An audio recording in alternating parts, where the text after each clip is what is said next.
Et bonjour à tous, c'est Olivier, j'espère que vous allez bien. Et dans cette vidéo, nous allons voir une salle médium sur TryHackMe qui s'appelle Boiler CTF. C'est une salle à questions, c'est-à-dire qu'il y a plusieurs questions, voilà, qui nous dit, voilà, trouver quel protocole, quel port est ouvert, ceci, cela. Voilà, ça permet d'aider, de guider aussi, si on est un peu perdu. On va pas répondre aux questions, je vais juste vous montrer les différents chemins que j'ai pris pour arriver à obtenir les flags.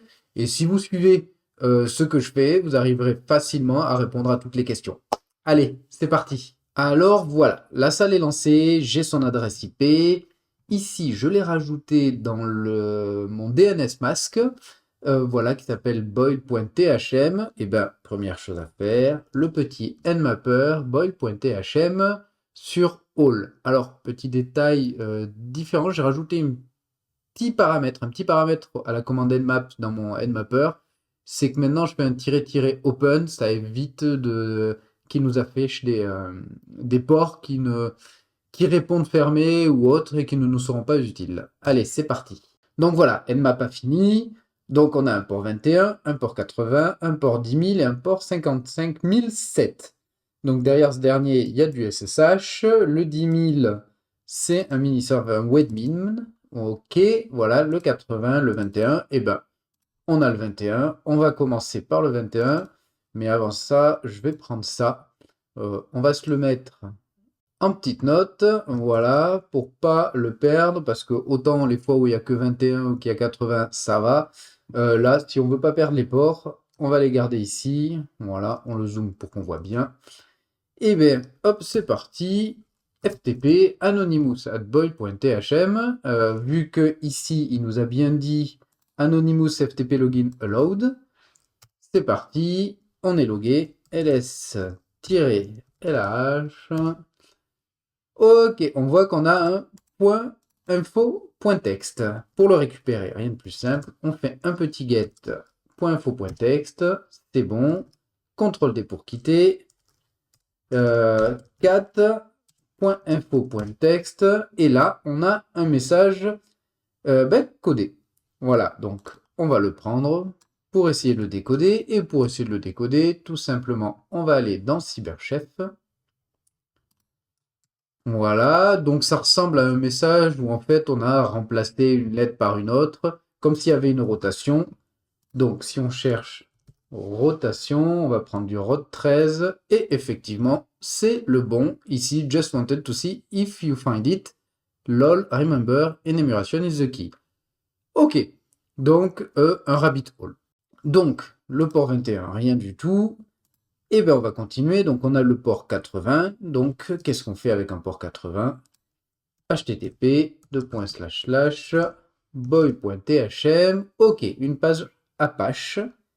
Très bien, bah, cette page Apache, on va la prendre et on va faire un petit GoBuster dessus. Voilà, donc directory, E pour avoir des liens complets, -K ici n'est pas nécessaire, je l'avais laissé sur une ancienne commande, c'est pour éviter la vérification des certificats qui ici, comme ils sont non signés, si jamais ils sont non signés, ne peut pas être vérifié. On évite ça.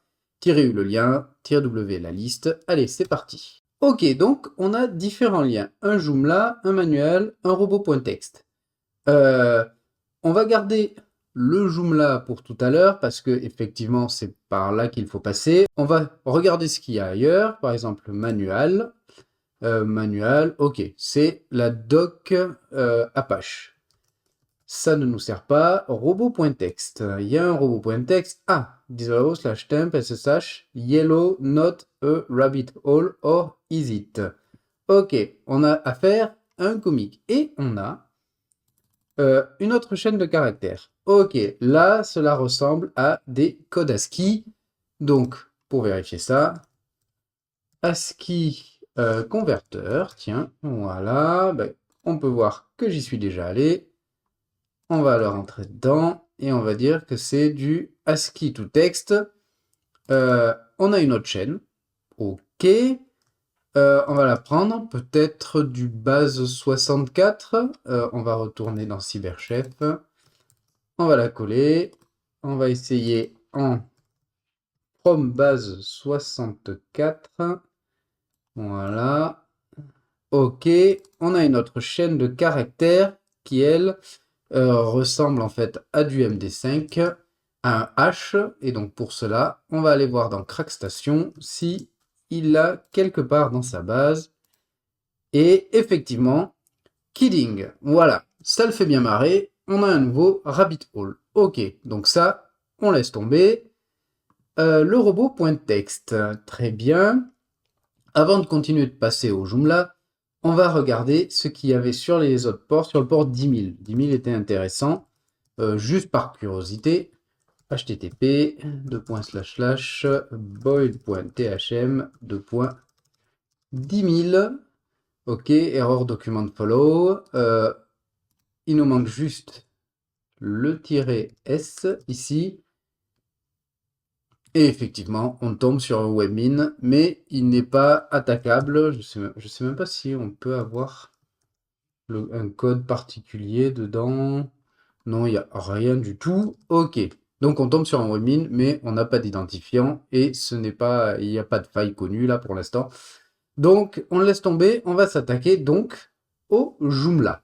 Donc le Joomla, on avait ici l'adresse Joomla. Allez, on l'ouvre. Et donc, pour rappel, Joomla est un CMS, un Content Management System. Je pense que ça veut dire ça ou un truc dans le genre. Voilà, qui en fait, c'est genre de squelette, de site web.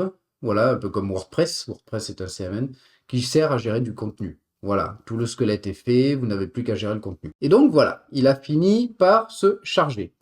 Donc, on a un article, tout changer l'image, go to module manager, blablabla. Bla bla. On a une page de login, mais l'SQL injection ne marche pas. Et ben, on a une jolie page de Joomla. Je sais même pas ce qu'il y a. Si on clique sur Contact Us, voilà, Contact Form. Oui, bon, on a un truc de contact. On va pas s'en servir. Ce que l'on va faire, c'est qu'on va prendre donc notre partie Joomla. Et lui aussi, on va aller le go-busteriser, comme on peut dire. Voilà, hop, c'est parti. Alors, on peut voir qu'on a une tripotée de liens. Donc la plupart sont d'origine du CMS Joomla. Par exemple, on a administrator. Si on regarde dedans, effectivement, on a une page de login pour la page d'admin. CLI, ok, il n'y a rien. On a quoi? Installation. Congratulations, remove installation folder. Ok. Mais ça ne sert pas. Il y en a un autre. Il y en a deux autres que je voulais voir, par exemple. Tiens, celui-là. C'est quoi celui-là? Nope, nothing to see. Ok. On se fait troller. Ok. Et donc, on a underscore archive, database, file, test. Intéressant. Qui ceux-là ne sont pas des répertoires classiques de Joomla. Donc, si on les ouvre, hop, celui-là non plus, nothing to see. Database, c'est intéressant, database. Alors, celui-là, ça a l'air d'être aussi une rotation. On va retourner dans CyberChef. Qu'est-ce qu'il nous dit, lui? Alors, hop, on va prendre du rot. Là, ça donne rien. Et ben, on va s'amuser à le bouger, voir si on obtient un texte qui est parlant. Voilà, just messing around. Ok, donc, ben non. C'est pas bon non plus, ça sert à rien. On était sur quoi? Sur database. Alors ici, on a file. Celui-là, ok, celui-là, je sais plus trop avec quoi il se fait décoder, celui-là. Je pense pas qu'il y ait de rotation. Ah si, oui. Celui-là, c'est un... On va aller en base, from base 64. Et hop, on voit qu'il y a un petit égal ici. Donc c'est rebase 64. Tiens, un peu, voilà, si on clique dessus, donc il nous rajoute un base 64. Whoopsie daisy! On a un créateur qui rigole bien avec nous. Donc là aussi, c'est un faux chemin, comme ça. Bon, ça nous apprend à reconnaître certains chiffrages. Donc voilà, et on a test. Et si on ouvre test, on tombe sur ça. SAR de HTML. Alors, je n'ai aucune idée de ce que c'est. Using Sardusky to generate a report. OK. Voilà. Un new, est-ce qu'on peut envoyer des fichiers? Un ref.php. Upload report, non, ça marche pas. OK, OS, Linux, select host, on ne sait pas. En revanche, qu'est-ce que l'on peut faire avec ça? Eh bien, si on prend du sar2.html et que l'on va le rechercher sur Google, si je tape par exemple exploit, on voit qu'il y a une ligne à l'intérieur dans exploit.db.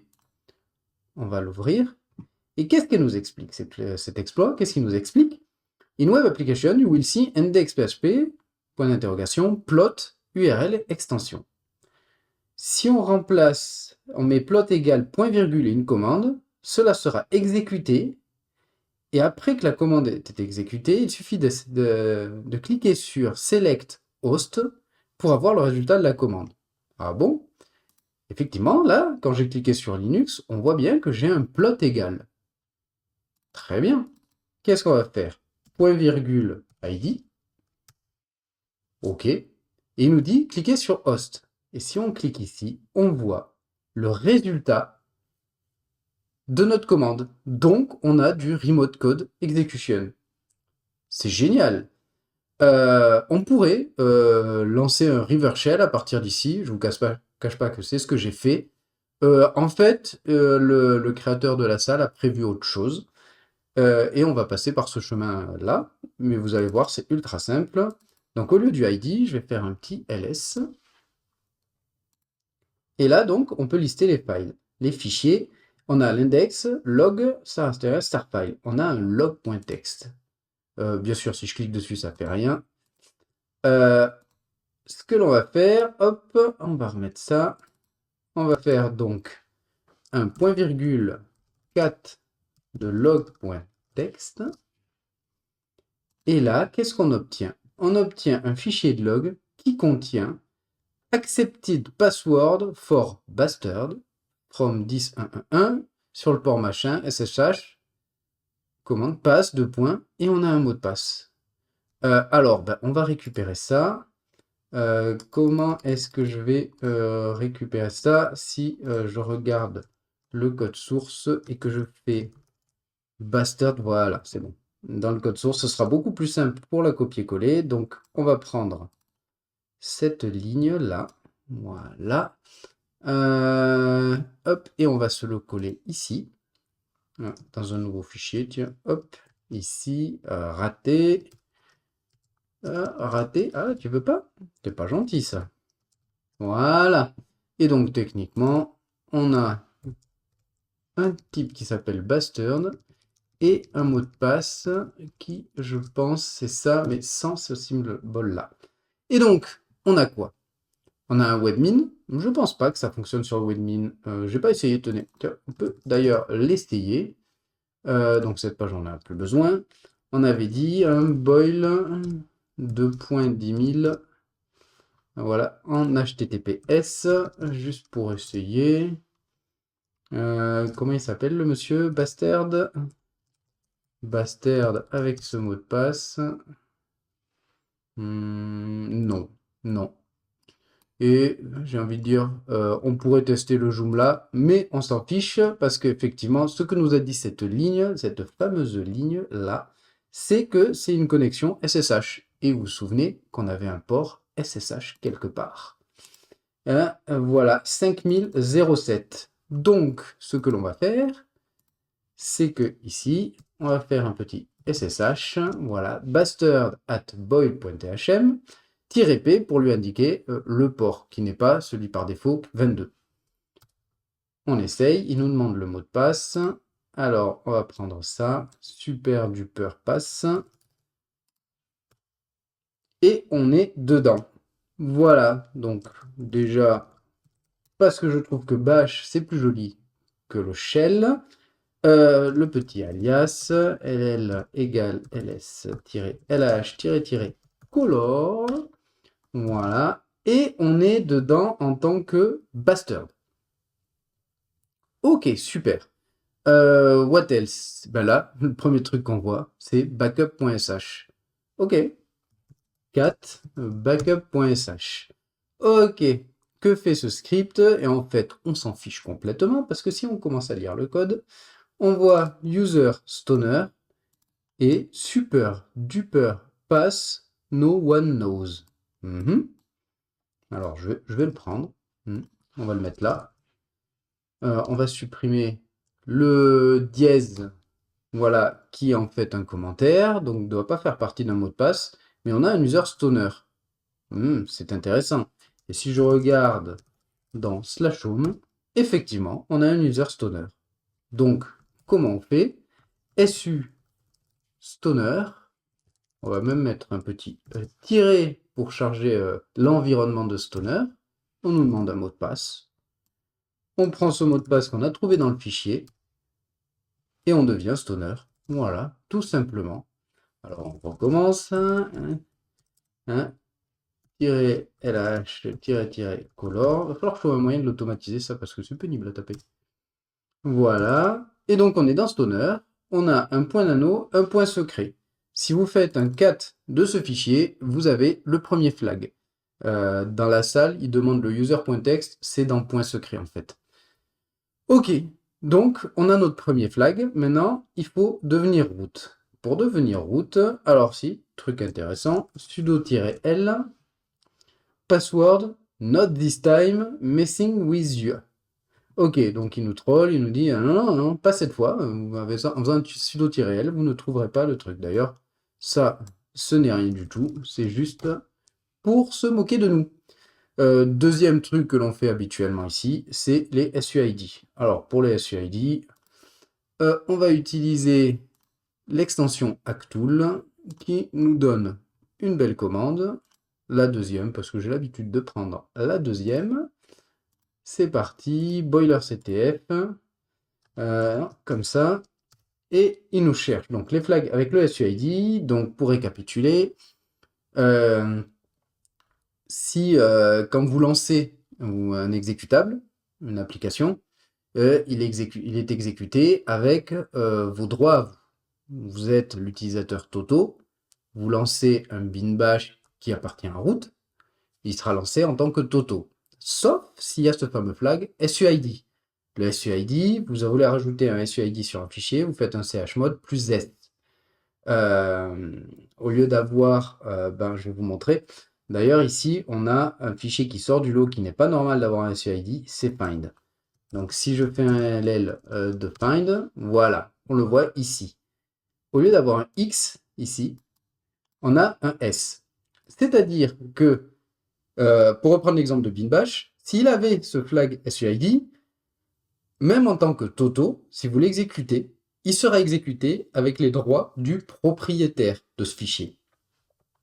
Donc comme bash appartient à root, il sera exécuté en tant que root.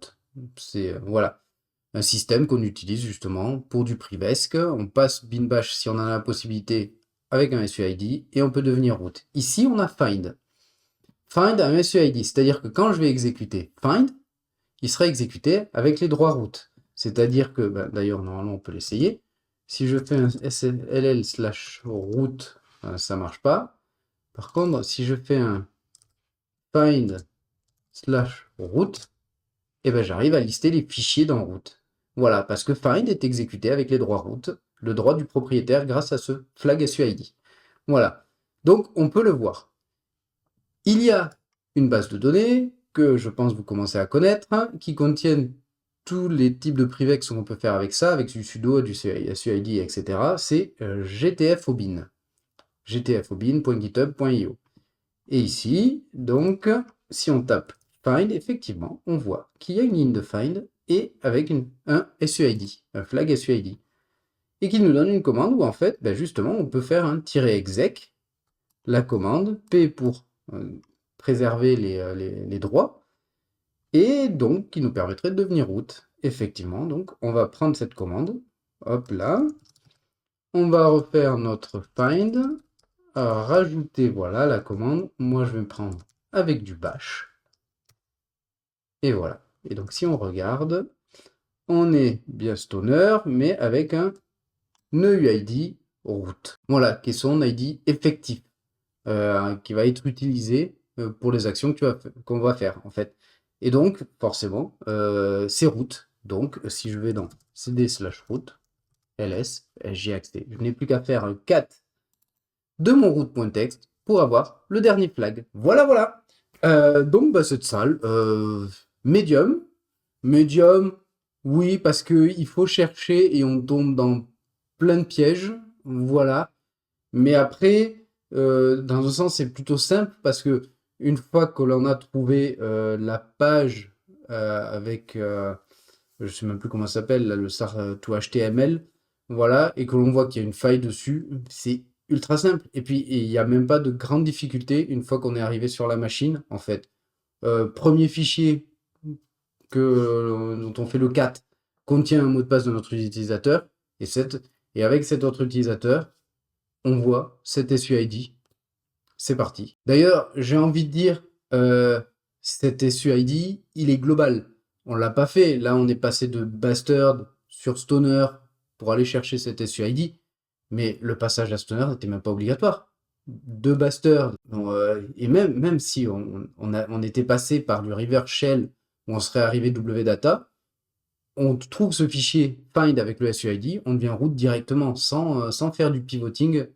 Si je ne me trompe pas, c'est du pivoting horizontal, de passer par exemple wdata, de passer à Bastard et puis à Stoner. Donc voilà, rien de bien compliqué. Bon, ben j'espère que ça vous a plu et je vous dis à très bientôt. Tchuss!